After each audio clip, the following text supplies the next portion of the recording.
Built-in microwave Bosch, model number. The problem is when it's off and the door is closed, it's making the home sound, and it doesn't help switching off, disconnecting from the power doesn't help it. So the problem is there's a relay at the board here. That's this. It's getting stuck. So the best way is actually to replace it, but you have to get the board out and solder out the old one and solder in new one.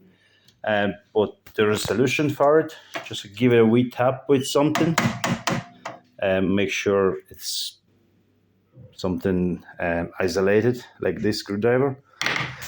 And the main thing, actually make sure it's disconnected from the power, because there's a high voltage there. So that's the solution for it. Thanks.